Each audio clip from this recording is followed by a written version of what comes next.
Boa noite para todos vocês que estão aí nos assistindo ao vivo agora. Essa é uma live super especial. Estamos aqui com o professor Sayão e hoje queremos falar sobre esse assunto da pregação na contemporaneidade. Queremos falar sobre aquilo que é extremamente importante e interessante, porque, afinal de contas, todo domingo, em todos os cantos do nosso país e do mundo, tem alguém que está transmitindo, pregando e comunicando a palavra de Deus em todo lugar.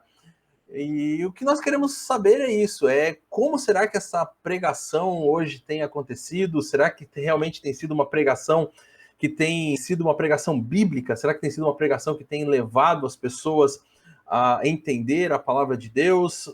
Como é que tem sido essa relação com o contemporâneo, né? Temos visto algumas pessoas e algumas igrejas, às vezes, tão preocupadas com essa parte do contemporâneo que, às vezes, parece que deixam a palavra meio de lado e queremos debater e conversar um pouquinho sobre tudo isso. Junto comigo também está o Davi, que é da Igreja Batista da Ponta da Praia.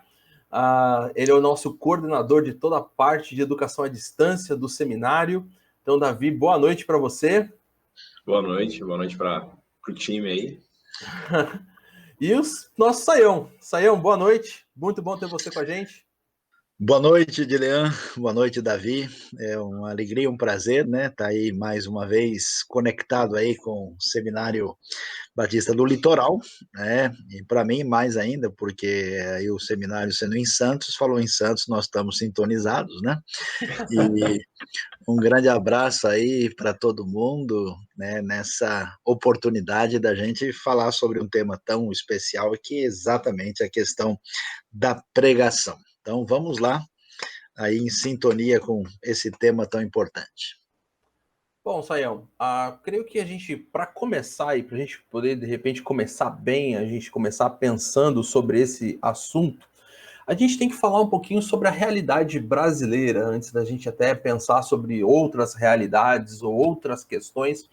A realidade do nosso país, a realidade da pregação aqui, a realidade daquilo que você tem acompanhado, ah, pelas suas viagens, por aquilo que você vai e visita os seminários, tem oportunidade de lecionar em vários lugares, tem alunos em todo lugar do nosso país e do mundo, e tem também tido a oportunidade, provavelmente, de ouvir pessoas aí transmitindo a palavra. Eu sei que nós mesmos já conversamos sobre algumas questões relacionadas a isso, né? Mas como anda essa realidade brasileira da exposição bíblica? Há exposição, há muito mais ideologias, há mais simplesmente pregações de autoajuda. O que você tem visto do nosso quadro brasileiro e como você pode nos orientar sobre essa questão? Vamos pular a pergunta e falar sobre o Salmo 23 aí, talvez. Olha, Dilean, é um desafio. Vamos assim ser mais justo, né? O Brasil é uma realidade muito grande, né? Nós temos milhões de, vamos dizer, ouvintes de pregação e milhares de pregadores e preletores. Mas eu poderia dizer para você o seguinte: a pregação bíblica expositiva, ela é minoria. Eu acho que pouca gente está fazendo isso, e nem diria que quando faz adequadamente, né? Eu acho que a maioria, na minha opinião, né, a maioria da pregação que a gente ouve hoje, pelo menos o que eu tenho ouvido ou pessoalmente, ouvido nos meios de comunicação, ou mesmo na internet, né? Às vezes eu tiro um tempo, eu sou uma pessoa curiosa, eu escuto as coisas mais diversificadas possíveis exatamente para perceber o que está acontecendo. Eu acho que grande parte do que a gente ouve é mais uma pregação pragmática, né? O que quer dizer isso? É que a pessoa que está pregando, que está ali, ele tem um objetivo, né? O objetivo é alcançar que as pessoas realizem uma situação A, B ou C. Então você vê que aquela mensagem está preparada para uma finalidade, e aí vai se usar todo tipo de recurso, né, para que essa finalidade seja alcançada, né? O segundo elemento que está presente, eu diria, vamos dizer, mais na pregação midiática, que é mais comum, é exatamente o estilo de pregação autoajuda. Aí é para a pessoa tipo se sentir bem, é mais ou menos uma pílula assim psicológica, né? Para a pessoa, olha, você é uma grande pessoa, você vai ter a chave da vitória, se você der o passo para frente, você vai ser o grande vencedor. Então, é uma pregação que trabalha mais com a tentativa de bom ânimo do indivíduo, né? Ah, e depois eu acho que tem um terceiro modo de pregação que é mais comum nos ambientes tradicionais, né? Que eu chamaria de pregação modos de conservação, né? E aí a ideia é, olha, a gente está certo, nós sempre fizemos a coisa de maneira correta, nós temos que continuar desse jeito, e a tendência desse grupo é mais caminhar por uma pregação, eu diria, no estilo temático, né? Então as pessoas escolhem um assunto, né? Por exemplo, mordomia, fidelidade, né? E alguma coisa nessa direção, e geralmente é um discurso de reforçar a si mesmo, né? Para, de alguma maneira, definir o status quo numa espécie de cultura de manutenção, né? Existe uma quantidade também menor, mas significativa, de pregação ministerial. Ministerial, que eu quero dizer é que, olha, nós precisamos evangelizar, nós precisamos fazer missão, nós temos, né, especialmente, por exemplo, num contexto como uma convenção batista brasileira, né, que existe um tom assim missionário importante, muita gente quando prega exatamente eu diria numa pregação de mobilização. Olha, nós temos que fazer a obra, você tem que colocar o seu dom à disposição, né? Entregue-se hoje, venha à frente, é a sua vez, você pode entrar nesse projeto. Então existe isso, mas eu diria que exposição bíblica, que eu diria que tem uma série de fatores valiosos, que é uma avaliação do texto bíblico mais devidamente trabalhado, estudado, compreendido, né, eu diria que é um polivitamínico, né, da fé.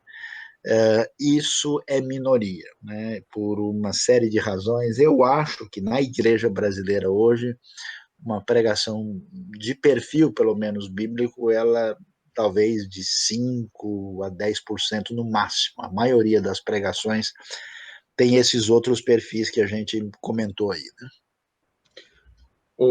Sayão, aproveitando que você deu uma leve pincelada aí, falou um pouco sobre pregação temática, né, pregação expositiva. Eu tenho alunos, né, do nosso curso do seminário de exposição bíblica que nós estamos fazendo, espero que eles estejam participando aqui da live também. E a gente, em sala de aula, a gente comenta um pouco a respeito desses modelos de pregação. E a minha pergunta é a seguinte: muita literatura que a gente tem a respeito de pregação, ela é norte-americana. E a gente sabe que é um perfil de igreja um pouco diferente da nossa, onde possivelmente o pastor, o preletor ali, tem um tempo maior de preparo da mensagem, ele conta com uma estrutura de igreja que forneça isso para ele de uma maneira um pouco mais confortável. Muitas igrejas no Brasil não contam com essa realidade, né? Às vezes o pastor ele precisa ter um segundo trabalho, às vezes o pastor se desdobra um pouco mais do que ele de fato deveria. Nesse sentido, como que a gente consegue entender uma pregação expositiva e uma pregação temática? Será que uma é melhor do que a outra nesse sentido? Será que eu consigo ser temático e ser expositivo? Você consegue dar uma definição um pouco mais abrangente disso aí para os nossos ouvintes? Então, vamos lá. A ideia de pregação expositiva é uma ideia de explorar com profundidade um texto a partir da sua mensagem original, né? Isso quer dizer que eu tenho que, na verdade, fazer um trabalho exegético. E o que é esse trabalho exegético? Eu tenho que abrir o texto, observar bem, né, onde é que ele começa, onde é que ele termina, né, para trabalhar uma perícope adequadamente, né, que eu já vi muita gente abrir um texto e terminar ele antes de acabar, né, e entrar num outro pedaço, e uma verdadeira coxa de retalhos muito maluca, né, então a coisa não tem pé nem cabeça. E esse texto, aí tem o trabalho, né, que a pessoa precisa pegar as ferramentas, né, os bons comentários, ferramentas linguísticas, exegéticas, e de fato saber o que 1 Pedro 3 está querendo dizer, né, qual foi a mensagem, por que Atos capítulo 8 está dizendo aquilo, né. E aí eu vou fazendo uma análise adequada, descobrir mesmo qual que é, né, qual que é o ponto do texto, o que ele está querendo, qual é a sua mensagem maior, e aí eu tenho o trabalho de conectar e relacionar isso com a realidade do mundo dos ouvintes, né? A mensagem temática, a gente chama de temática, mas ela é muito variável, né? O que quer dizer temático, né? Eu posso ter um temático pragmático, né? O que define os temas para mim? Olha, a igreja está precisando de dinheiro, então esse mês eu prego sobre dízimo, né?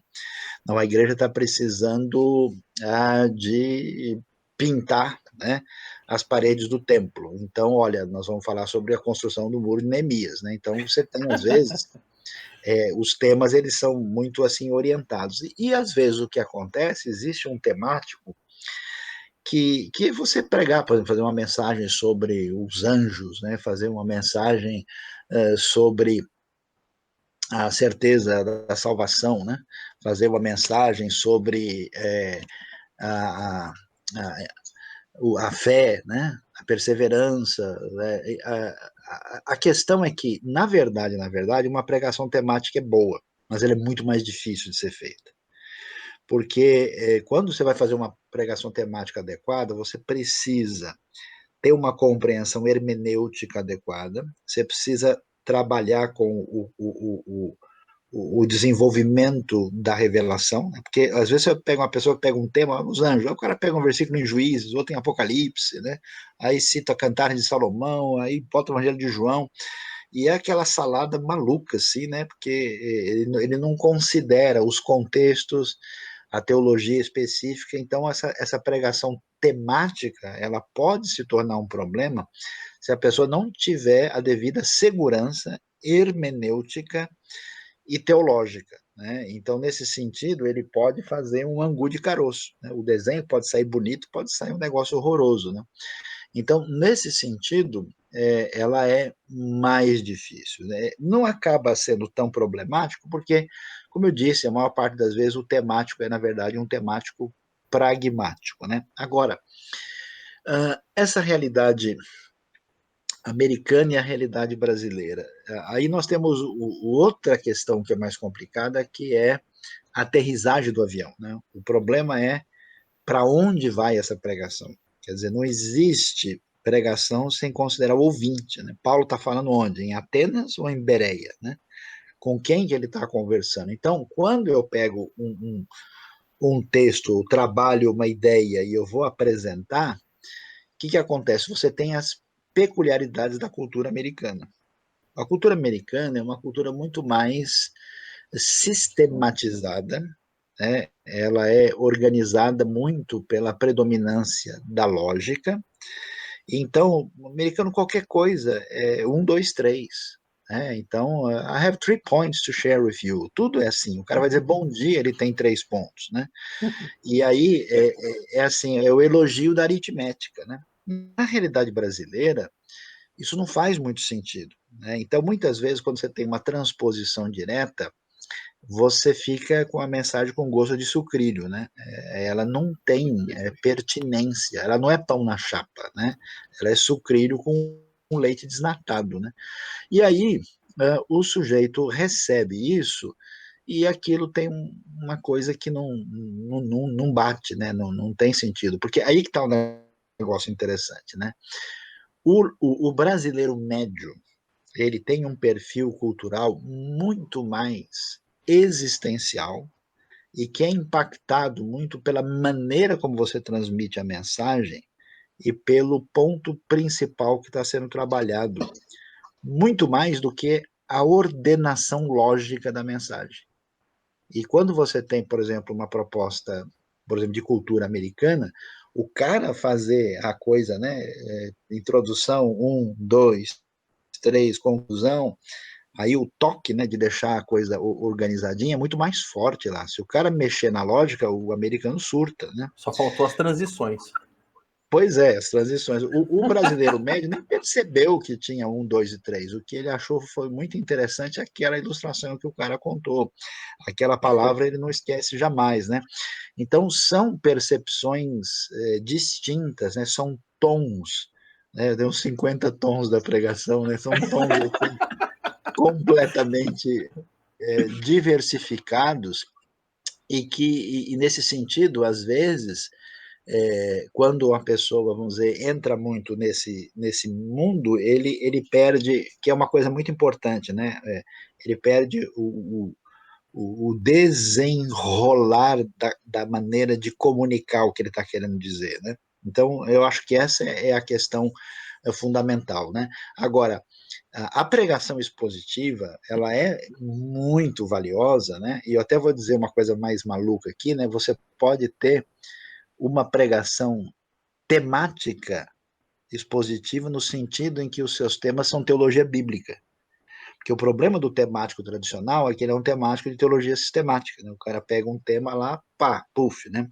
Mas você tem um monte de temas interessantes na Bíblia que são derivados de uma macroexegese que você pode trabalhar eles de uma maneira interessantíssima, né?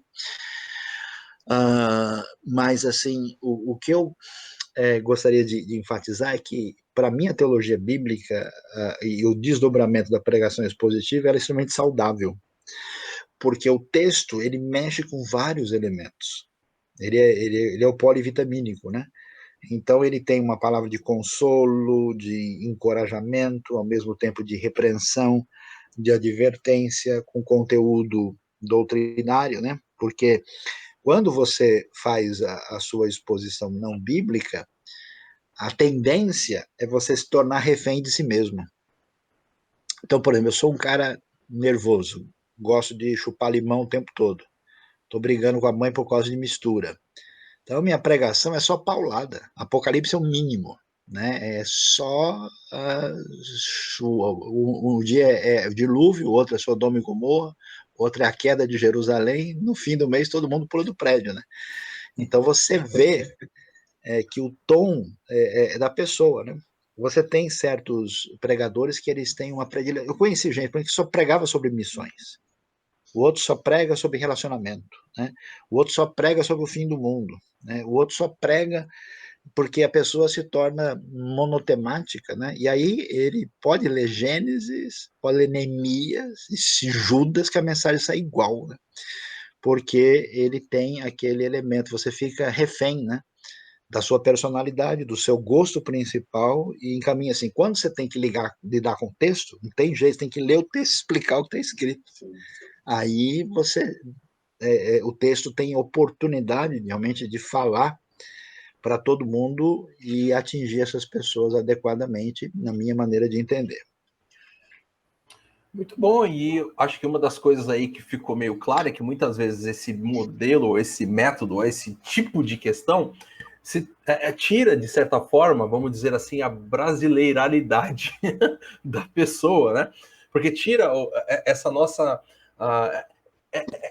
questão tão essencial daquilo que nós somos, do fato de sermos latinos, de sermos brasileiros e de estarmos comunicando com pessoas dessa mesma realidade em que estamos vivendo, que é o passo tão difícil, às vezes, por exemplo, quando você vai pensar numa missão transcultural, quando a pessoa precisa exatamente mudar totalmente o seu sistema, né? Mudar totalmente essa sua característica para atingir uma outra cultura. E aqui, muitas vezes, a pessoa muda a sua cultura para deixar de atingir a sua cultura, né? O que é bastante interessante. Complicado.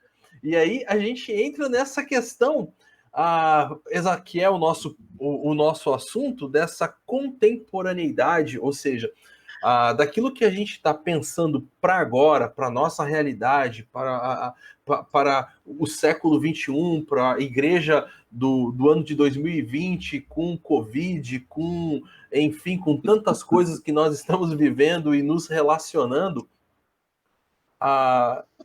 já, inclusive com essa questão tão em voga aí, ou tão que deixou quicando aí na boca do gol, né? Que muitos pregadores perderam a sua brasileirice e aí estão pregando para um público que não é necessariamente o seu público, ou a essa contrariedade aí em relação a toda essa situação. O que seria, então, agora pregar de uma forma contemporânea e como nós podemos pensar sobre isso, trazer? Por quê? Porque eu acho que, talvez até...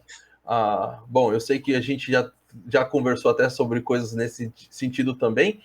Muito daquilo que tem sido falado sobre contemporâneo e essas workshops e muitas coisas assim, na verdade, elas também são padrões de outras culturas europeias ou outros lugares que vêm para cá. Ou é gente realmente lidando com a Bíblia de uma forma totalmente diferente, né? Fazendo umas pregações aí, colocando que nós somos aí, viemos do sêmen de Deus, ou trazendo umas teologia bíblica aí que a gente vai saber de onde vem a cabeça da pessoa para pregar. Então, como fazer essa pregação expositiva, contemporânea para o nosso pessoal hoje? Olha, Dilé, eu me lembro que um dos momentos mais difíceis que eu tive na minha vida para trazer uma mensagem, uma pregação, foi quando, meio de última hora, o pessoal disse: olha, você pode pregar para os índios aqui? E eu estava numa aldeia, né? E eu falei: caramba, o que eu vou pregar para os índios agora, né? E sabendo que a minha pregação ainda ia ser traduzida para a língua, né, dos indígenas. E eu sei, né, que uma língua indígena não tem um monte de termos abstratos, né, como nós temos, né? Se eu começar a falar para eles, porque a nossa formação exige uma reflexão para que haja um amadurecimento na direção de uma espiritualidade, não tem como traduzir nada disso, né? Então eu falei: o que eu vou dizer agora, né? Aí eu comecei ali no meio do sufoco, no desespero, falar: olha, pessoal, o que a gente vai hoje descobrir aqui é que Deus não quer que a gente brigue, porque brigar é ruim, brigar é mal. Então, o que acontece?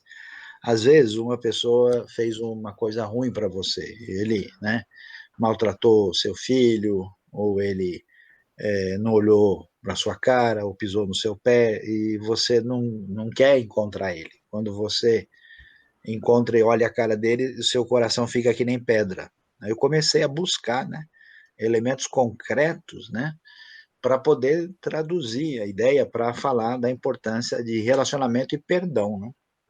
Entendeu? Agora, então, você pode encontrar ele lá e os dois estar juntos, né, para ser amigo, né, direito. Aí pergunta: será que dá para abraçar? Eu vi eles abraçando, eu falei: então dá abraço, né? Então, assim, e o que isso significa? Porque não há nenhuma razão melhor ou não para a gente ser brasileiro ou americano, é uma questão contextual, né? Então, assim, eu tive a oportunidade de pegar no Japão, né? Engraçado que eu fui e no Japão ninguém pode entrar de sapato, nem na casa, nem na igreja, todo mundo de chinelo. Então eu botei aquelas pantufinhas, né? Aquele chinelinho, fui pro púlpito com aquilo, sentindo a coisa mais estranha da minha vida. Eu tô de pantufa aqui no púlpito, né? Tal, e o pessoal olhando para mim, né? E umas coisas muito assim diferentes, né? Eu conheço lugares assim do sul da Europa, né? Que tem uma cultura próxima da gente, que você não pode começar nada falando diretamente. Você tem que ter uma introdução demorada. Isso faz parte, né? Então você tem que ter essa atenção. Então, qual que é o problema? Quando você, como você colocou, abre mão da brasilidade, né? Aprende por um método que não tem pertinência aqui, você perde a conexão das pessoas. O cara escuta você, ele põe, né, deleta e esvazia a lixeira e acabou. Não tem mais relacionamento, né?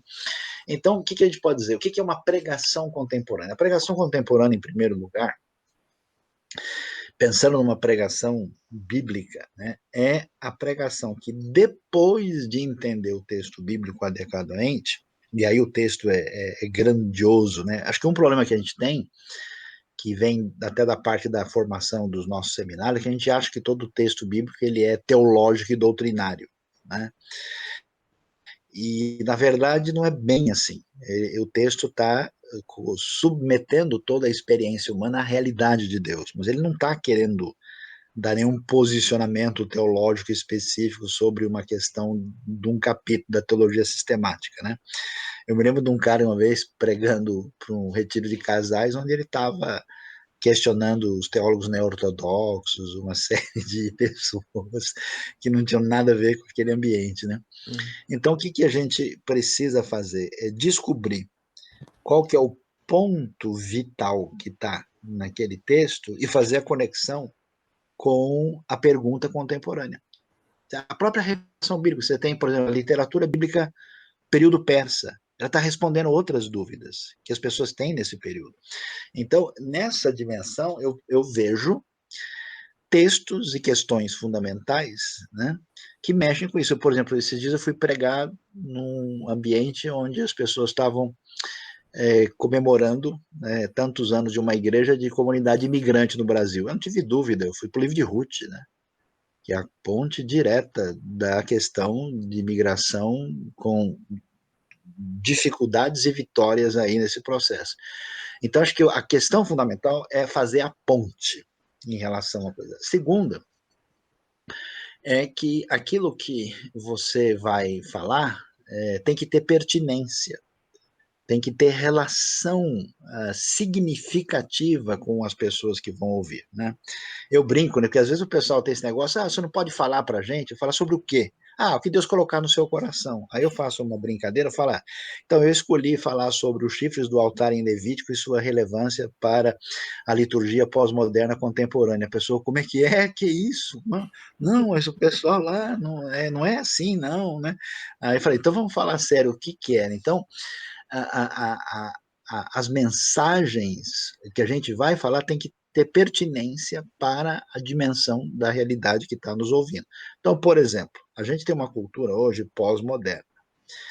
A cultura moderna, muito mais ligada às exigências da razão, ela está muito mais sensível antes a uma apologética, por exemplo, do perfil evidencialista. Olha, que a ciência mostrou isso, tal. Hoje, o tipo de cultura com esse ambiente pós-moderno aí, se você entrar numa pegada dessa, ela não tem retorno, não tem feedback, você está meio que falando no vazio, né? Então, você precisa achar esses pontos de conexão e falar com pertinência. E entender, acho que é outra coisa importante, a função múltipla da pregação. No sentido que a pregação tem a intenção de informar, trazer um conhecimento necessário. A pregação tem a intenção de desafiar o indivíduo, atingi-lo na disposição da sua vontade. A pregação tem um propósito terapêutico, de cura, de consolo, e a pregação tem um objetivo, uma finalidade de mobilizar a pessoa na direção de alguma ação de atitude. Então, entender bem o texto, entender bem o cenário, achar as conexões, falar de maneira a ter pertinência e trabalhar com os enfoques diversificados, porque senão você falando de um assunto bíblico, por exemplo, esse pessoal que mexe com esse negócio de pregação bíblica expositiva, os caras são malucos às vezes. Fala, não, o negócio tem que pregar a palavra. Então agora, nós estamos há 6 meses na igreja estudando Colossenses. Pô, o cara depois de 3 meses não quer nem ver mais, ele não aguenta. O cara surta. Conheço gente que fica 6 meses no mesmo assunto e o cara acha o seguinte, né, que ele faz, por exemplo, sei lá, alguns meses de exposição em Efésios. Bom, Efésios é filé mignon, né? Tranquilo, tal, sossegado. Tal. Aí ele resolve fazer em Amós, né? Aí o pessoal vai cantar, não amor, Senhor, não amor, Senhor. Aí ele pega um rojão lá atrás, difícil de lidar, e trava. E aí ele não sabe por quê, e ele fica culpado. Eu acho que eu não orei bastante, né? Porque eu preguei a palavra, né? Porque ele não consegue estabelecer as relações de pertinência e mexer com as áreas variadas, né? Você não pode ser um pregador que só prega doutrina, no sentido teológico sistemático. Não pode também ser um indivíduo que está só passando mel nos outros e tal, o pastor mantegão, chorão, que está sempre, né, só trazendo uma palavra de consolo para o coração e ninguém nunca aprende nada. Então você precisa saber trabalhar os diversos elementos para que as pessoas tenham uma conexão favorável com o texto bíblico e sejam levadas a um crescimento, a um desafio, a um amadurecimento e a uma vida de mudança prática efetiva. Joia, Agora, só antes, Davi, só uma perguntinha. Porque eu tem, tô com um inclusive, monte de aqui no. pergunta também. É, mas Vamos lá. tem uma pergunta aqui no chat, É, que eu acho que encaixa com bastante daquilo que a gente estava falando. A pergunta do José Neves, ele fez a pergunta sobre, pastor, e como fazer para não ficar tão refém de nós mesmos na pregação, que foi o assunto que estava sendo falado um pouquinho antes. E nisso eu quero conectar também com essa questão dessa contemporaneidade e coisas desse tipo, porque a contemporaneidade, ela também leva em consideração algumas questões de assuntos, como o próprio José Neves estava falando do refém de nós mesmos, sobre as questões da teologia que está sendo, vamos dizer assim, que está em vigor, né, que está aí explodindo na época. Essa semana mesmo, semana não, perdão, final de semana passado, teve uma pessoa, um pastor amigo que veio conversar comigo, e a gente estava falando sobre essa onda do neocalvinismo aí, que está bem forte, né? Em muitos lugares. E aí você vê realmente um pessoal que entra muito de cabeça, né, nessa questão, aí fica mais ou menos refém dessa situação, onde a pregação fica sempre sobre essa questão desses pressupostos mais do calvinismo do que em si da teologia bíblica e do texto mesmo, sobre questões relacionadas à soberania de Deus, à eleição e coisas desse tipo, né? Mas a pessoa parece que fica refém já dessa, ou dela mesmo, ou desse pressuposto teológico, né? Ou dessa onda teológica que acaba invadindo a nossa era, o nosso tempo, né?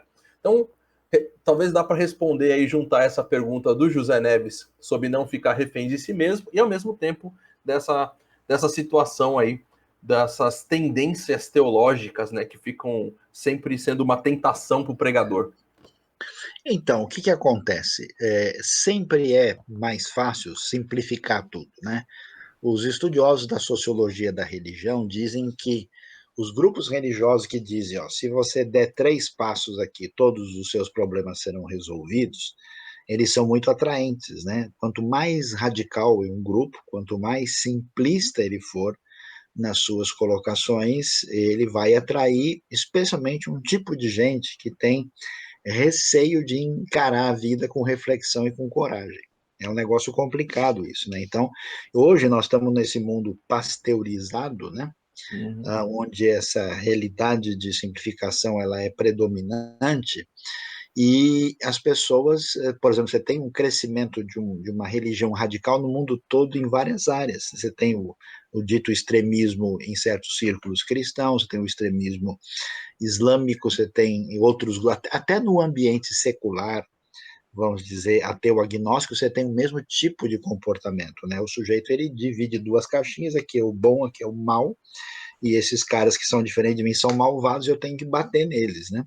Então, esse triunfo da violência binária, ela é uma marca frágil da sociedade de hoje, e que é um desafio diante de nós, né, que a gente tem que considerar.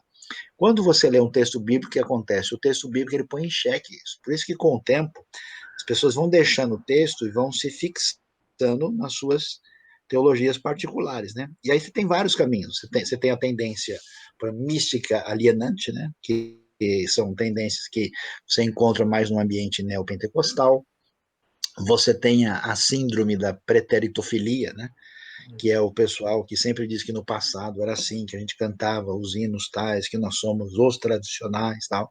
Você tem a síndrome do chutar o pau da barraca, né? Que tudo que tinha no passado errado, que não, nada vale, que nós somos a nova geração, nós somos, não tem mais isso, não tem mais aquilo. Então você tem esses grupos, essas comunidades, essas igrejas assim que rompe com todas as referências, você não sabe mais, nem eles sabem o que eles estão construindo, né? E mais recentemente você teve, até porque houve um certo abandono da preocupação doutrinária, e agora houve esse estreitamento, né, com uma tendência de um desdobramento de um tipo de teologia reformada que traz um grupo de pessoas, de uma militância, né, que define um corpo muito limitado e específico de teologia e que acaba sendo aí uma bandeira elevada, né? E é difícil, porque isso não tem a ver com a teologia em si, mas com a atitude que algumas pessoas têm. Então você fala assim, mas sei lá, o Tim Keller é reformado?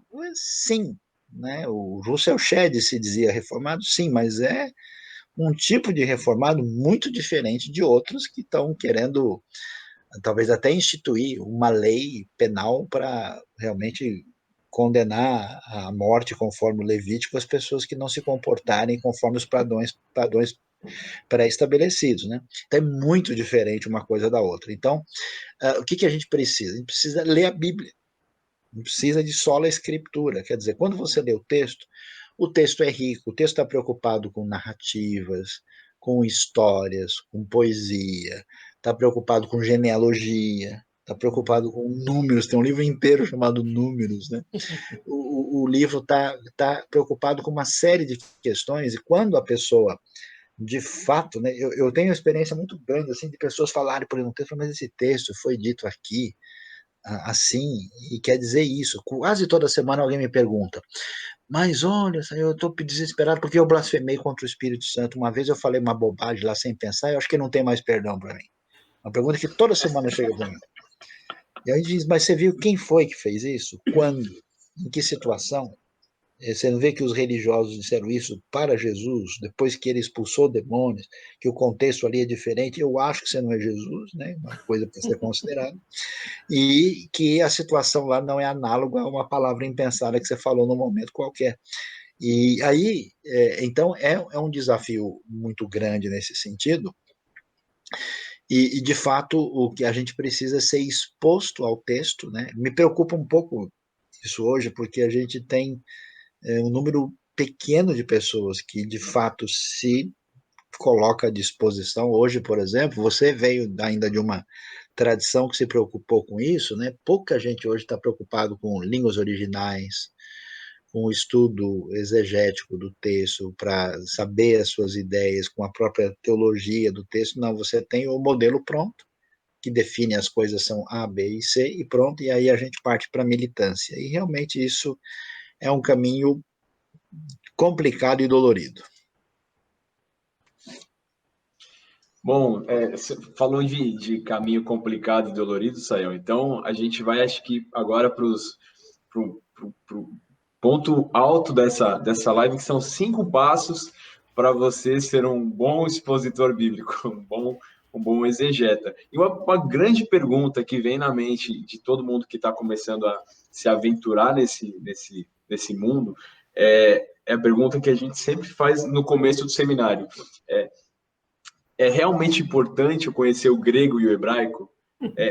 A gente passa 3 semestres no seminário aprendendo grego, 3 aprendendo hebraico, e é extremamente puxado, a gente aprende bastante coisa. De Leandro tá aqui, com certeza já ouviu muito choro de alunos no fim dos semestres aí, E isso na sua mas época, porque agora são 4 de grego e 4 de ai, ai, hebraico. ai, ai, ai, é verdade, a minha turma teve 3 só, né? Olha só, pessoal. Então, assim, até que ponto, e aí eu queria pedir umas dicas para você, algumas diretrizes. Eu quero fazer uma pregação bíblica, eu quero ser um bom expositor bíblico. Por onde eu começo? Eu realmente preciso das línguas originais? O que eu posso, o nosso ouvinte aqui, a pessoa que está nos acompanhando, que tem a sua vida atarefada, que tem o seu trabalho e que não tem tanto tempo para investir, também não tem tanto recurso financeiro, o que ele pode ter de apoio para um bom preparo nesse sentido? Bom, vamos lá. O mundo ideal seria o mundo em que as pessoas pudessem, de fato, lidar com as línguas originais. A coisa é muito simples. O texto foi escrito em grego, hebraico, aramaico. Simples assim, né? Então não tem como eu querer entender o texto de uma outra maneira. Desculpa, o texto não foi escrito em português nem em inglês. Não dá, né? Então, assim, quanto mais eu conhecer das línguas originais, isso é muito bom e muito importante. E nós temos aí é, elementos assim vitais, tanto do ponto de vista semântico, como do ponto de vista sintático, né?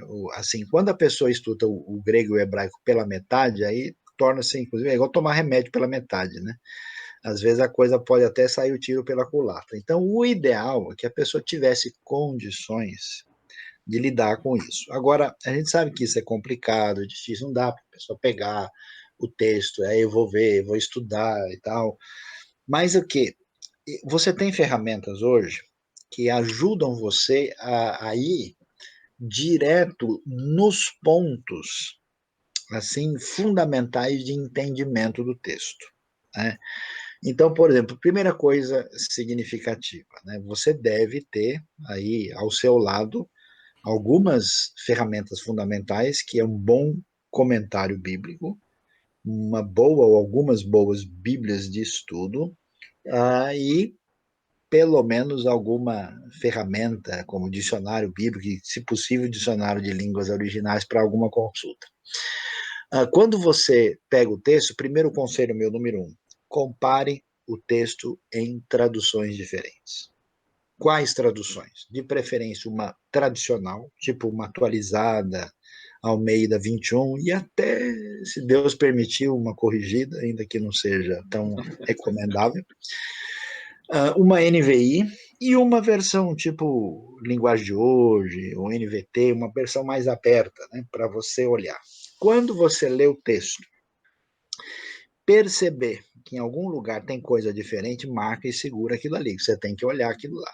Por que que aqui está assim, se aqui está diferente? O cara pegou, sei lá, o Salmo 23, a tua vara e o teu cajado me consolam. Nunca vi vara nem cajado consolar ninguém. E pega outra versão, diz a tua vara e o teu cajado me protegem. Ué, protege ou consola? Como é que é? Então, separa essas questões fundamentais, porque elas são, eu diria assim, elementos essenciais no entendimento do texto. Quando você vê que tem alguma coisa diferente, tem algo que merece ser examinado.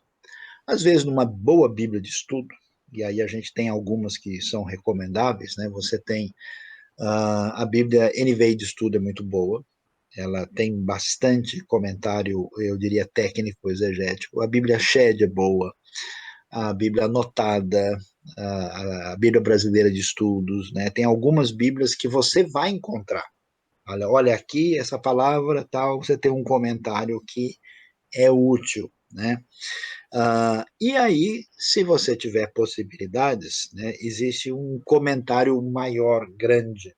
A Vida Nova tem um bom comentário geral, que ela lançou recentemente, a editora Vida também.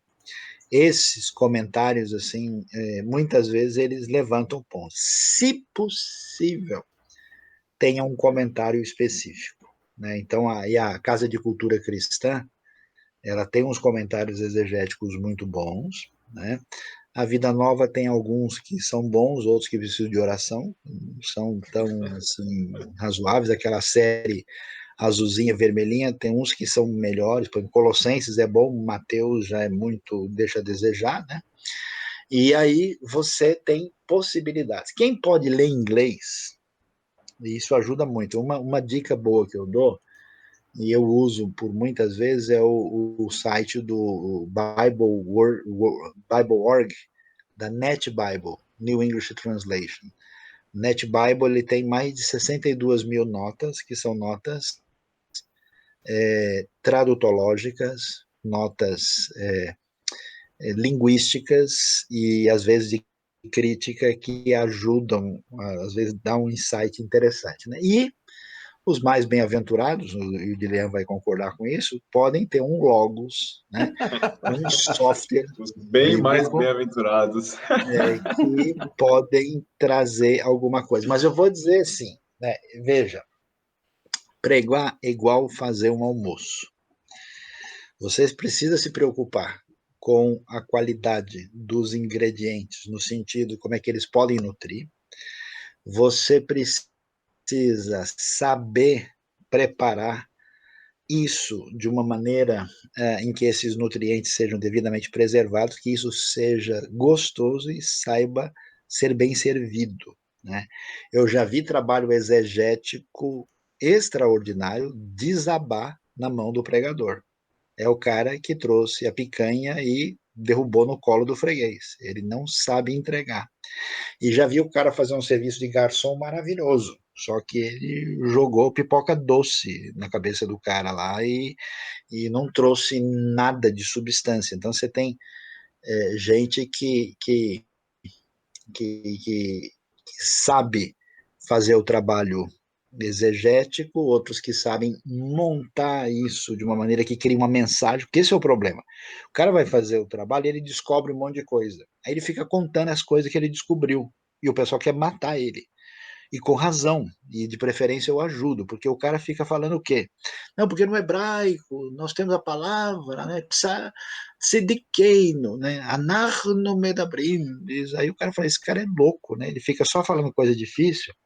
Ele não pode fazer isso, ele tem que usar esses elementos na tentativa de descobrir o sentido do texto. Você pega o Salmo 23, né? Bondade e fidelidade me seguirão. Hebraico radaf, me perseguirão. Opa, exemplo único em toda a Bíblia, em que perseguir no sentido positivo. Quer dizer, a pessoa se sente, né, santamente perseguido por Deus, uma paranoia da bem-aventurança divina atrás dele, né? Aí isso ganha um foco forte, né? Então você tem que achar onde é que estão as peças para quando levar a palavra, levar uma mensagem, um recado, porque senão a pessoa fica levantando um monte de anotações técnicas e ele joga nas pessoas um monte de nota de rodapé. É como a pessoa que traz os ingredientes e fala para o cara, ó, isso aqui tem vitamina D, isso aqui tem, você tem que comer, mas tá cru. Não, mas faz bem para a saúde, eu li aqui que tudo isso é necessário. Então ele precisa saber cozinhar, fazer e tem que saber servir. Então é o trabalho da pesquisa exegética, o trabalho de montar essa mensagem que precisa ter essa ponte com a realidade contemporânea e transformar a sua pesquisa realmente numa mensagem que se dirige à pessoa e depois saber servir. Porque senão o cara chega lá, então, Jesus morreu naquele dia e todos estavam chorando e tal, né? Ou o contrário, né? A pessoa transmite uma ideia. Por exemplo, eu vejo pessoas de perfil muito conservador falando sobre o inferno como se o inferno não existisse. O cara não sente absolutamente nada, ele está falando sobre a equação de Torricelli, né? Ele está calculando o delta da velocidade, né? E aí o negócio fica esquisito. O cara tá dizendo uma coisa tão assim fundamental e isso parece não ter nenhum impacto para ele. Ele está fazendo uma nota puramente, né, vamos, descritiva de uma realidade que não tem sintonia com a sua interioridade. Então o trabalho envolve todo esse processo, né? Pesquisa, alinhamento das informações, mensagem definida e entrega adequada. Muito bom, muito bom. Saião, a gente tem uma pergunta aqui no chat que diz assim, Saião, no que diz respeito à pregação em si, como a chave hermenêutica adotada pelo pregador pode comprometer a sua validade como instrumento de apresentação honesta do evangelho? A pergunta é boa e é importante, e aí a gente, de fato, não tem ninguém que não tenha uma chave hermenêutica para trabalhar o texto, né? Agora, tem chave de tudo quanto é tamanho, né? E tem chave que abre a porta, e tem outras que a gente quebra o trinco tal, e a porta vai de qualquer jeito. Então, assim, do ponto de vista de uma teologia bíblica, de uma teologia, digamos assim, mais natural, existem alguns elementos, né, que são, assim, decorrentes do próprio texto. Por exemplo, se alguém vai chegar na Bíblia e começa a falar sobre aliança, aliança é óbvio demais, né? Tem aliança com Noé, aliança com Abraão, aliança com Moisés, aliança com Davi, Novo Testamento, a nova aliança. Então, se alguém está trabalhando sobre isso, aí isso, a chance dele estabelecer conexões é razoável, né? Ou se a pessoa trabalha com o conceito de reino, de domínio, né? Que é um conceito nítido, né? Jesus chega e tá, eu vim aqui anunciar o reino de Deus. Agora, se a pessoa de fato pega um tema muito particular, que não é um tema que emerge do próprio texto bíblico, né? Então, por exemplo, o cara acha que a chave hermenêutica da Bíblia é o céu, né? Tudo bem, ele pode achar, né? Ele vai ver o céu em Gênesis, o céu em Noé, né? Depois da chuva deve ver o céu, né? Ele vai ver o céu, né? Aí vai ser complicado, né? Eu acho engraçado, porque às vezes eu vejo esses temas assim, absolutos, né? E, por exemplo, pega o nosso amigo aí, que a gente, todo mundo aqui vai gostar de falar do Kaiser, né? Gosta de ver a promessa do Antigo Testamento. E é muito Uhum, legal, né? uhum. Chega em Cantares, Cântico dos Cantos, Eclesiastes, rapaz, para colocar a promessa ali fica complicado, né? Então, o que a gente tem que fazer? Precisamos ver, é esse que é o negócio. Quando você analisa o texto, porque a Bíblia, eu diria que tem, assim, tema maior predominante, que a gente pode chamar de chave hermenêutica. Mas essa chave, esse cadeado, tem os outros elementos aqui do lado que eu diria que são temas menores e que são pertinentes e que têm uma certa conexão. Não dá para você dizer que a Bíblia fala ou de reino ou de aliança. Os dois têm relação, têm conexão. Então, dependendo do texto, o texto vai dar as cartas para a gente do que ele está falando. Então, em primeiro lugar, eu preciso saber o que, qual é a força do texto. Por que Jesus disse isso? Qual é o propósito de Lucas em apresentar isso? Qual é a questão? Às vezes você tem uma conexão, digamos, natural com a chave hermenêutica, mas às vezes você não tem. Então você faz favor de ficar no seu lugar. Não precisa forçar o texto para que ele sempre venha reverberar a teologia maior, porque o seu objetivo não é reverberar a teologia maior, não é encaixar dentro do pacote maior. Muitas vezes o texto está falando de outras coisas, às vezes o texto de Provérbios é prático, está querendo dizer para a gente como é que a gente controla a língua, não ficar falando sobre o galardão celestial decorrente da língua. Ali é quais são as decorrências da vida prática do cotidiano, do dia a dia, né? Então, eu acho que às vezes esse tipo de coisa amarra muito o indivíduo, em que ele faz questão, em cada momento ele tem que. Né, é igual músico, né? Que o cara faz um tipo de música e todas as músicas são iguais, né?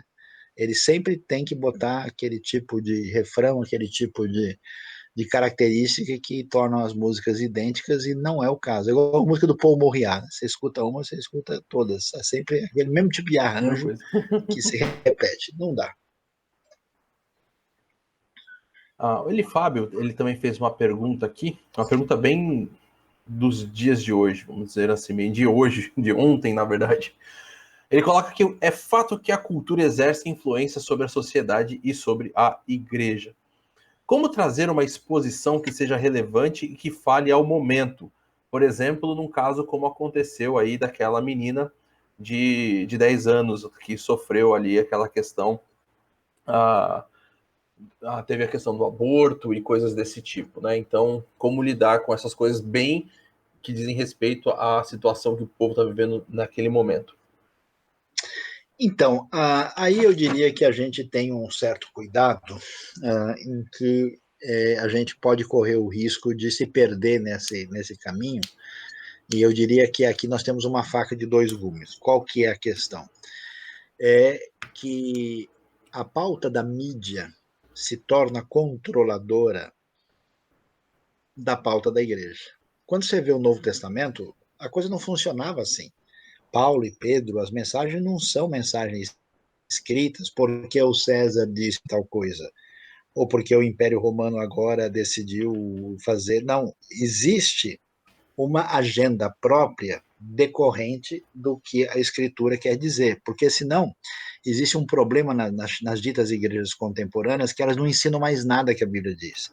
Elas só respondem às revistas e os telejornais e aquilo que saiu no ultimamente. Então, tem um certo cuidado, e quando a gente pega um exemplo, por exemplo, polêmico, difícil, complexo, em que você tem que tomar decisão, como, por exemplo, num caso desse aí, que se discute se você usa uma ética hierarquista ou não, como é que você lida com a questão, existe toda uma sensibilidade, tem que tomar um cuidado também, porque hoje você está num ambiente de polarização, de caminhos pré-definidos, de uma militância muito marcada por uma série de desinformações, equívocos e predileções particulares.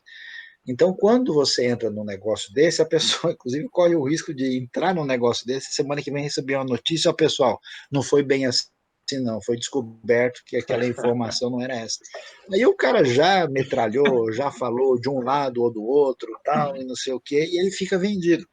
Por exemplo, você tem dos dois lados. Eu vi muita gente, por exemplo, no ambiente político brasileiro, ficar enamorado das propostas, por exemplo, da esquerda, né, na época que o Lula ascendeu, né? E depois de um tempo, as notícias começaram a mostrar uma outra expressão do que estava acontecendo. Aí essas pessoas ficaram no meio do caminho e falaram, puxa, será que a notícia está errada? Será que eu não enxerguei direito? Será que eu fui bobo nesse negócio? E uma coisa semelhante acontece no contexto do Bolsonaro. Muita gente extremamente animado, né, com muitas expectativas, depois surgem outras proposições e a pessoa se perde. Então eu diria o seguinte, minha opinião, não se pode transformar o conteúdo midiático em referência de organização sistemática do púlpito.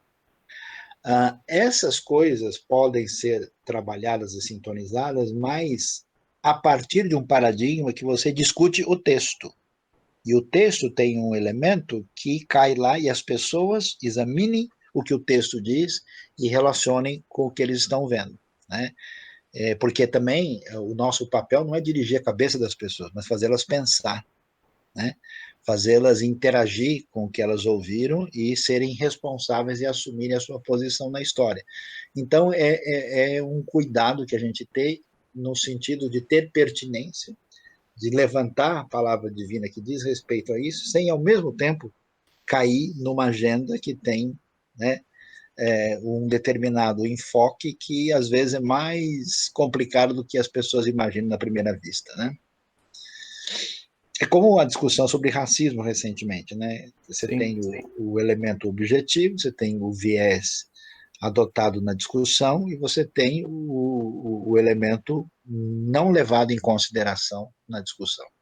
eu creio que até um exemplo sobre isso, tem uma live que eu e Saião fizemos, creio que, eu não sei se todos sabem, mas Saião é o pastor da Igreja Batista Nações Unidas, então, inclusive, se você quiser ver as pregações expositivas, você pode acessar o YouTube, o canal da Igreja Batista Nações Unidas, e ali dentro do canal tem uma live sobre racismo e injustiça, que eu e o Saião fizemos junto com dois outros colegas aí, dois outros irmãos. Eu estou colocando aqui no chat o link para essa live, então se você de repente tem interesse, quer ver como foi desenvolvido esse assunto e tudo, fica esse convite para você assistir a live sobre o racismo e sobre a injustiça que nós fizemos.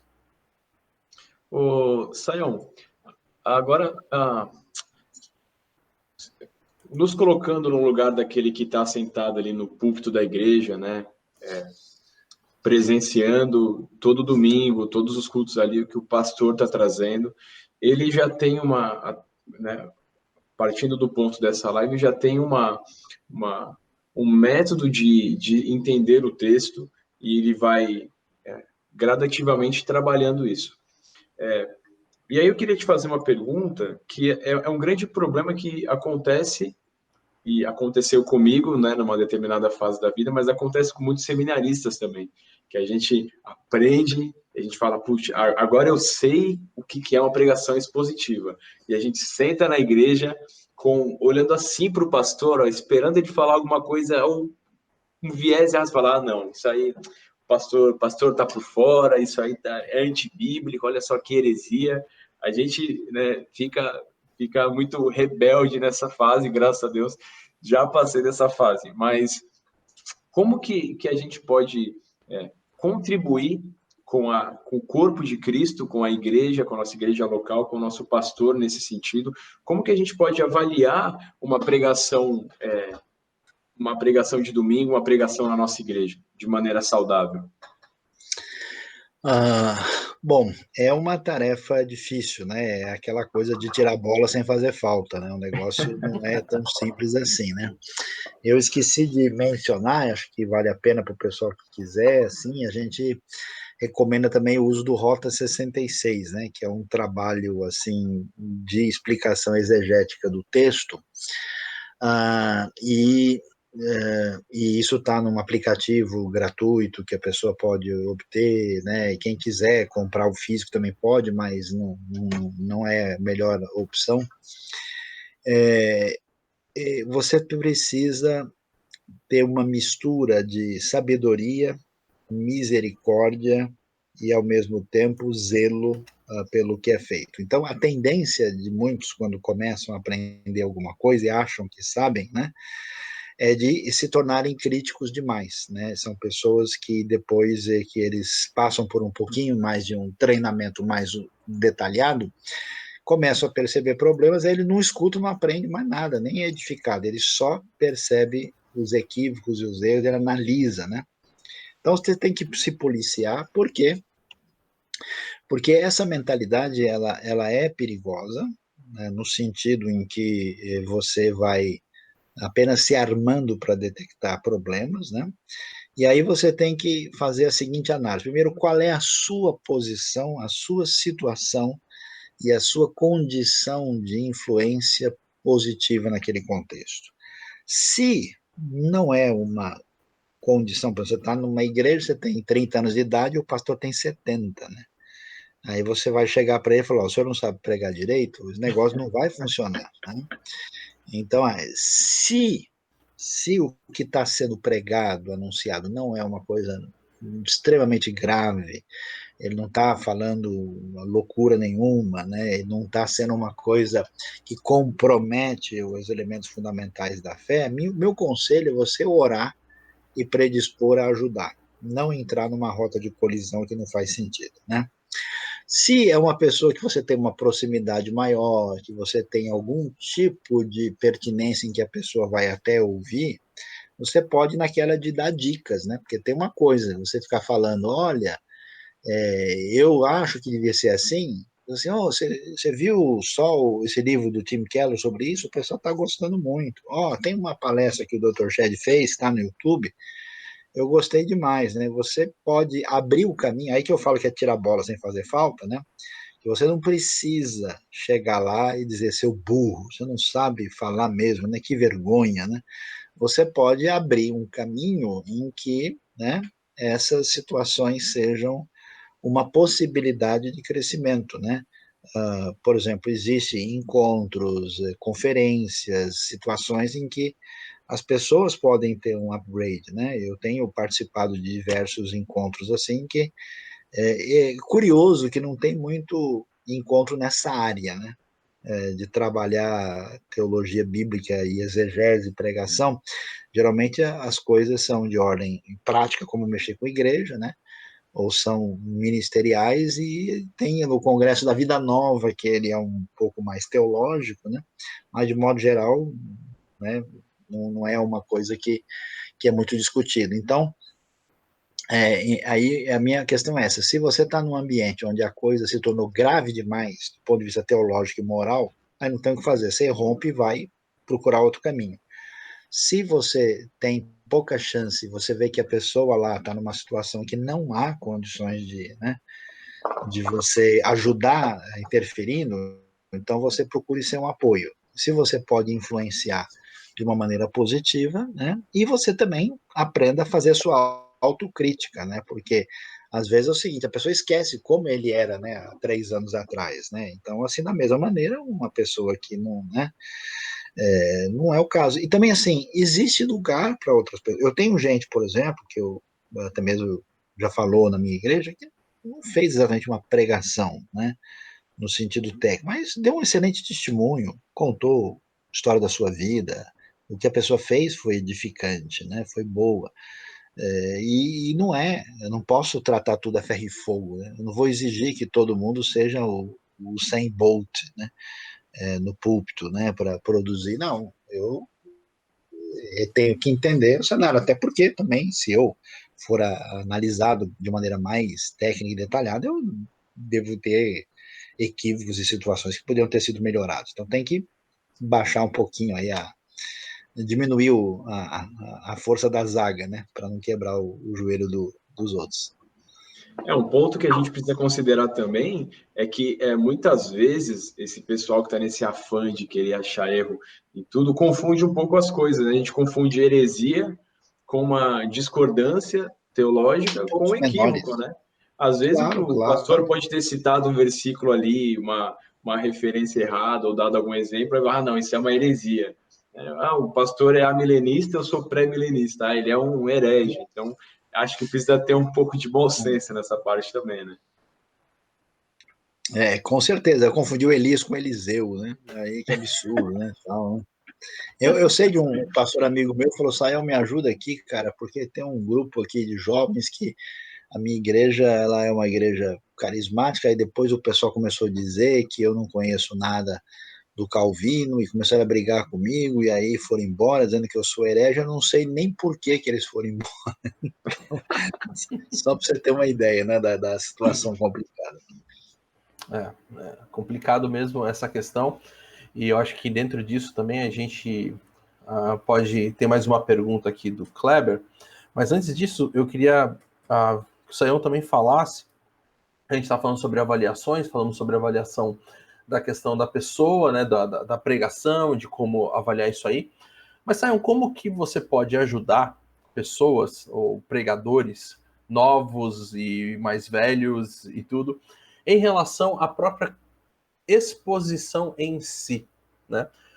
Essa acho que é uma questão para a gente poder também trabalhar, porque às vezes você mesmo mencionou essa questão de que às vezes a pessoa ela prepara, ela tem um grande afã aí nessa situação de pesquisar, de cavocar, é um baita minerador aí, o cara descobriu as questões profundas ali. Mas uma das coisas até que eu tenho aprendido bastante contigo, a gente tem conversado, você tem me ajudado muito, e eu creio que vale a pena a gente mencionar, é sobre o evangeliquez, é sobre a pessoalidade da pessoa, né? É quando a pessoa chega no púlpito e aí ela se torna não ela, e exatamente para poder ter esse status quo de que agora eu sou o pregador da noite, né? E aí fica aquela pregação mecânica, massiva e coisas desse tipo, né? Então, dicas assim, dicas práticas para Então, pregação. a nossa proposta é ser discípulo de Jesus, né? E Jesus, basicamente, é alguém que conta história. O método predileto de Jesus é parábola, né? Jesus, ele vai trabalhar com a imaginação das pessoas, vai trabalhar com cenas do cotidiano e vai trazer um ensino impactante dentro de uma realidade que as pessoas conseguem absorver. E é interessante que Jesus é muito autêntico. Então, uma coisa complicada que isso tem, porque eu não sei se é o nosso platonismo, o nosso hierarquismo brasileiro, né? O cara é até gente boa, ele conversa normal. Chega lá na frente, ele vira outra coisa. Ele começa, estamos muito felizes nesta manhã por estarmos aqui na casa do Senhor, e queremos não sei o quê, e começam a falar de uma maneira estranha, né? Já De uma começa com maneira assim, graça e paz, né? nós queremos saudar a amada igreja com a graça e a paz do Senhor, né? E você vê que a pessoa, até alguns mudam até o tom de voz, né? ele parece que encarna uma personagem, que não é ele de verdade falando ali, em vez de, vamos dizer assim, entrar numa conversa com as pessoas. Né? Então, você tem muito o que a gente chama de artifícios artificiais mesmo, né, da parte de pregadores, que alguns acho que até treinam, fazem gestos, erra na hora, né, olha para cima quando é para baixo, não sei o quê, e ficam uns negócios muito esquisitos, né? Então você perde completamente a força da sua expressão. Alguns ficam mecanizados, porque o cara põe um monte de papel ali, aquele monte de coisa, aí ele evidentemente fica um negócio esquisito, né? Então, eu diria o seguinte: para você pregar, duas coisas são fundamentais. A sua mensagem precisa ser resumida numa frase. Quando terminar o que você falou, a pessoa pode dizer: preciso ler mais a palavra, preciso contribuir com esse projeto, devo me aprofundar na oração, é preciso perdoar a pessoa hoje. A pessoa precisa ter um ponto de aterrissagem, porque senão ele ouve o negócio, ele fica solto. De preferência, eu tenho que ter um elemento final de chegada, senão a coisa fica com um cara de que não, né, não deu em nada. Segunda coisa importante, a pregação que eu vou transmitir precisa mexer comigo. Se eu não tiver convicção, se for uma coisa que eu copiei do livro e eu repeti para as pessoas, e está nítido que aquilo não é convicção minha, eu não vou transmitir nada, porque não vai ser de coração para coração. Então, antes de pregar para o outro, eu preciso pregar para mim. Então, eu preciso ouvir a minha mensagem, eu preciso ser convencido daquilo que eu estou falando. Aquilo precisa estar patente de que é algo, uma coisa que eu não fiz aquilo que estava no esquema, que esse mês nós estamos pregando sobre fé, então eu abri Hebreus 11 e fui lá repetindo, olha pessoal, vocês têm que ter fé, porque Deus está dizendo que mandou ter, né? Eu soube de um cara que falava, eu não vou para casa porque eu amo meus filhos, a minha esposa, a minha família, porque Deus mandou, então eu obedeço a Deus, que coisa maravilhosa. Aí o pessoal falou, caramba, o cara odeia a família, mas Deus mandou fazer o quê, né? Vamos lá, né? Então fica muito estranho. Então, se isso não fez nada em você, não vai fazer nada em ninguém. Né? E de fato, quanto mais a sua comunicação ela for natural, nesse sentido o evangeliquez é dispensável, porque a gente aprende, né, um monte de terminologia que não se usa, que não são mais pertinentes. E a pessoa às vezes começa a falar, porque o opróbrio de outrora se manifesta na concupiscência, porque a impudicícia dos prezados ímpios que estão entre nós, né? O cara escuta isso, ele, né? Então, nesse caso, a gente precisa traduzir, né? A pregação adequada é uma pregação que, de alguma maneira, com um pouquinho de ajuste, uma criança, um adolescente consiga escutar e fazer conexão e ponte, né, para aquilo que ele está ouvindo. Se a gente não consegue isso, você falha no mais importante, que é a comunicação. E aí essa naturalidade ela é fundamental, naturalidade e autenticidade. Já, então, para a gente terminar aqui, tem só mais essa última pergunta, Sayão.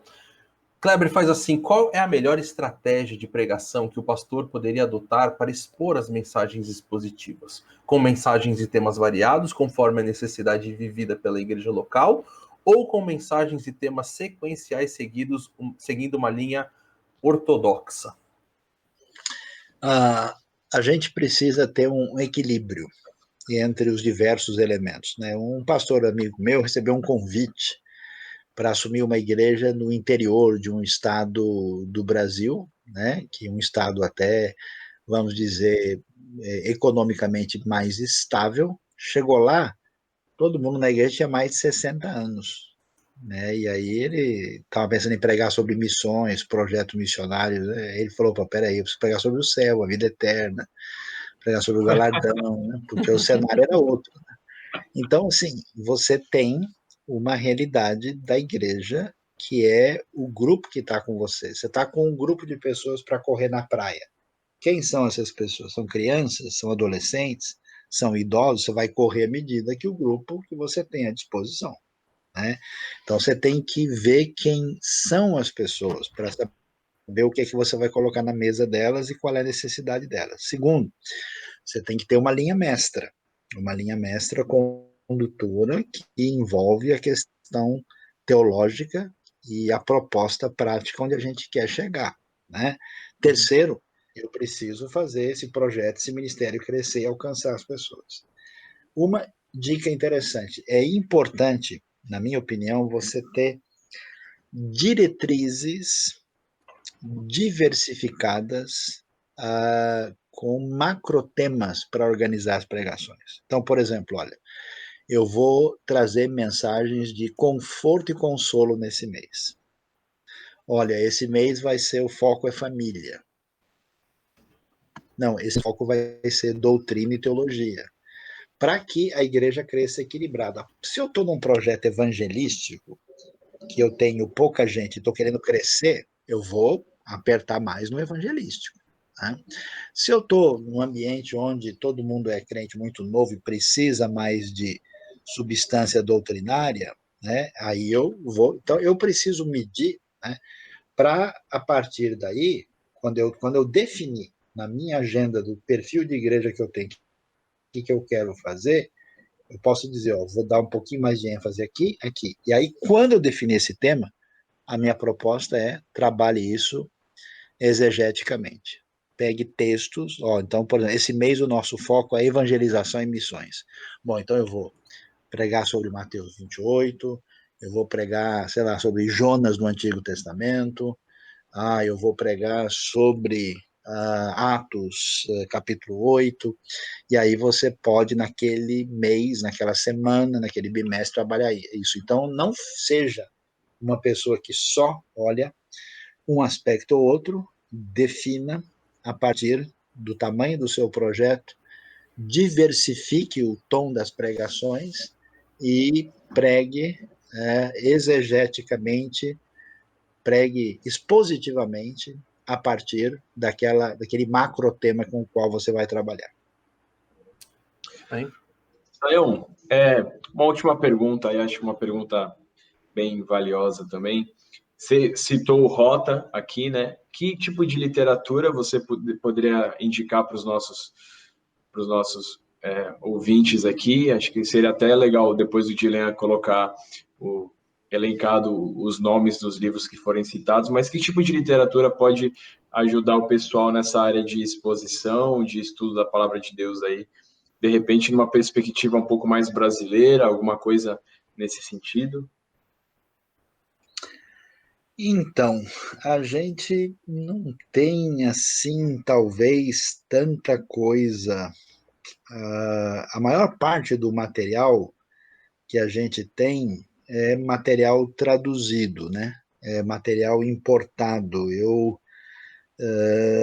Temos aí, acho que pouca coisa que a gente poderia, assim, tinha um material que a Vida Nova publicou, não sei, estou tentando olhar aqui para ver se está disponível. Tinha aquele material do Haddon Robinson, que era um professor do Gordon Conwell, né, que era um material interessante, que eu acho que tem o seu valor. Nós Seria aquele temos. Pregação Bíblica do Randall Robinson? Eu Ou acho que não? é esse. Eu acho que é um material bastante razoável, né?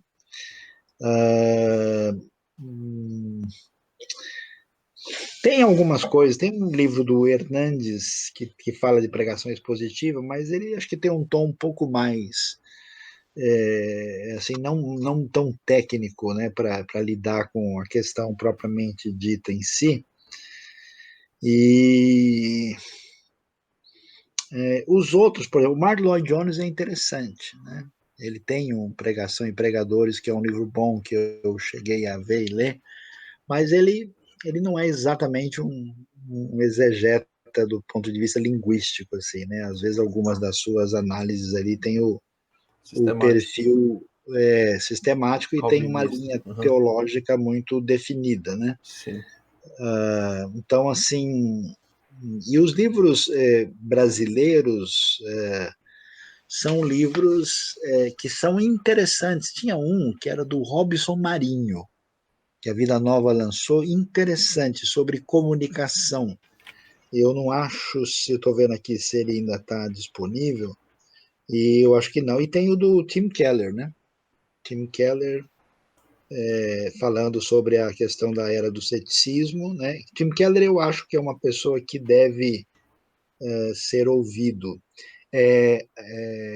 Arte, assim, pregação, arte e ofício da pregação. Isso. Deixa eu ver aqui. Eu acho que eles misturaram, não? O arte e ofício da pregação.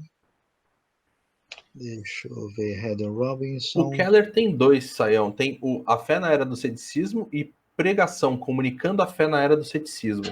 Tá certo, é esse aí, na era do ceticismo. E tem lá o seu valor, a sua importância, né?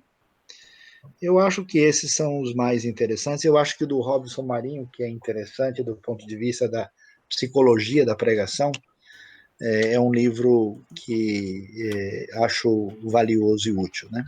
E acho que ajuda muito também você ouvir as pregações. Então, ouça, por exemplo, o Keller pregando, eu acho muito bom, no sentido de da pessoas que vale a pena ouvir, né? O Shed, né? Claro, você tem várias mensagens dele disponíveis aí.